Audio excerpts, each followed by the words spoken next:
Ever since the LIV Golf Series took off, players have been jumping ship. The Golf Series became a battlefield, with players entering a free-for-all deathmatch. Cameron Smith's recent move from the PGA Tour to the Rebel Series, the LIV Tour, made waves in the whole world. Some were happy about it, while others were not. So let's see how the golfing pro performed in his latest debut on the LIV Golf Series. First off, how did the player perform in his debut match? The Aussie was in the spotlight, since many wanted to see him play after his controversial shift to LIV Golf. But it became clear to everybody pretty soon that he was there to stay. Smith gave out some top-quality entertainment with his shots. He entered the field and shot out a straight 64, just as an opening to the 54-hole event, but he eventually fell behind co-players Matthew Wolff and Talor Gooch because of a birdie, a bogey, and then a double bogey again in his next 6. At the standard 4/16th, Smith guided his shot into the trees, then confronted a left-given shot against a tree. Due to the way he embraced his lefty position, he took a break and afterward played his next shot as a right-hander. "My whole wedge was somewhat worn out after that one," he said. Smith then depleted a long-range eagle at the standard 5/18th. Cameron remained the talented player that people love for his splendid game, and that's not going to change. The player might lose a few spots on the leaderboard and not be the world number 2 after some time. Similarly, he'd have to put his dream of being number 1 on hold for some time. Many professionals in the industry believe that the player has an abysmal future cut out for him, but we actually believe he'd be just fine. Sure, for now the PGA Tour has no plans of being lenient on those who've allegedly betrayed them. Moving on, why is Smith being criticized for moving to the LIV Series? According to players and fans, LIV could never compare to the PGA Tour. The PGA also believes that it's going to fail to achieve anything in the golf world except waging a war between the players. Talking further about the LIV Series, directors remarked and asked what kind of tournament had no cut in a 54-hole event. People also then asked Smith why he would ever play in a series that doesn't have a cut in a 54-hole event. The series also has team events that just nobody understands. The way they're arranged and their schedule is all just in the air right now. Having said that, addressing the notion that players were being drawn in by the huge sums of money being handed out by the Rebel Series, Gary Player, as a South African golfer, enthusiastically stated that he wouldn't trade his 9 major wins for even $1 billion.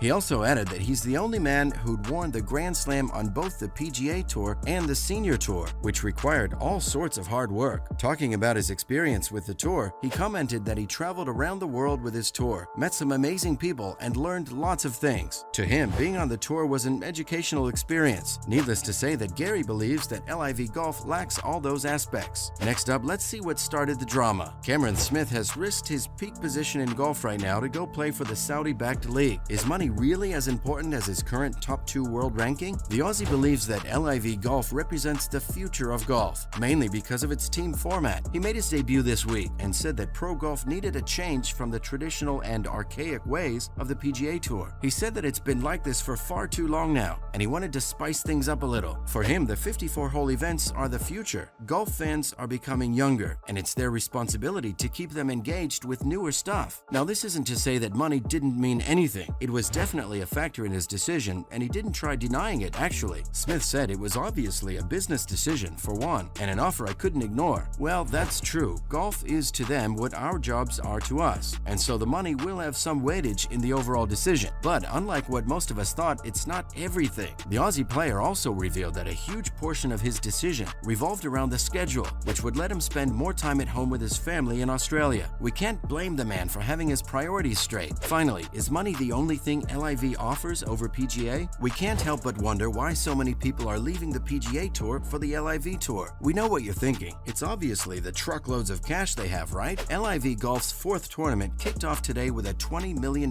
prize purse and a $5 million team award. And that's actually just the tip of the iceberg. The insane amount of prize money and massive signing offers aren't difficult for this series to arrange, especially seeing how they get all their funds from the Saudi sovereign wealth. You've all heard of the $700 to $800 million offer they made to Tiger Woods, right? It can't be denied that the league's main appeal is the money that it can offer. Why else would all these famous and reputable players risk everything, including their top ranks, to play for something that has no other value besides cash? And we can't forget the sheer amount of hate these players will probably receive from tour fans. And besides that, the PGA announced that it would be blacklisting all the players who abandoned them. So giving up on all that doesn't make sense. And if money's their only motivation, and it seems like it is, then it's just really disappointing. In other related golf-related news. Starting with, Smith is happy to go home. What else do we need? Personal opinions aside, we must respect the decisions a golfer makes because it's their career and they've all the rights to go for any league that suits them best. Apparently, Smith is thrilled and excited because this opportunity is allowing him to go back to his homeland. While confirming his participation in the upcoming championship, the golfer said that he loves going to Australia. Winning the title twice is amazing, but this time he wouldn't only play to reclaim the title, but also meet friends and family after many years. He also mentioned that he's excited to wear the maroon shirt again, as it's very special for him. Coming up, will the new series appeal to India's large sports-loving population?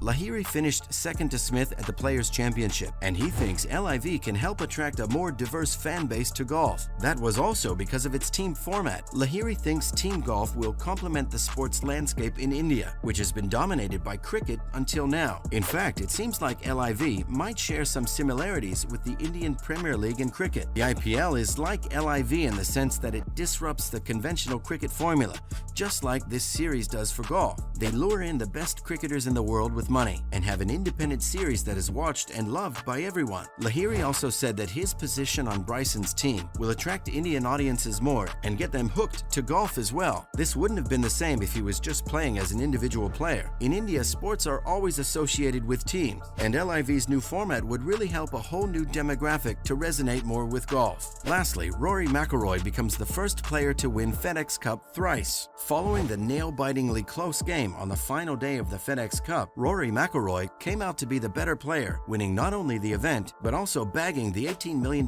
prize purse. The win also etched his name forever in the history of golf, because from that day forward, he'd always be remembered as the first player to win FedEx Cup thrice. Rory started off in the final event 6 shots behind the leader, Scottie Scheffler. However, despite having a splendid year and 3 PGA Tour wins to his name for the season, Scottie failed to prevail in the FedEx Cup. Not only did McIlroy make up for the 6-shot lead, but he also managed to establish a single-shot lead over Scottie before the 17th hole. Afterward, in a gentlemanly manner, Rory even apologized to Scottie's parents for being the reason their son couldn't bag the win and the prize money that came with it. Scheffler ended up tied for second place and took home around $5.75 million.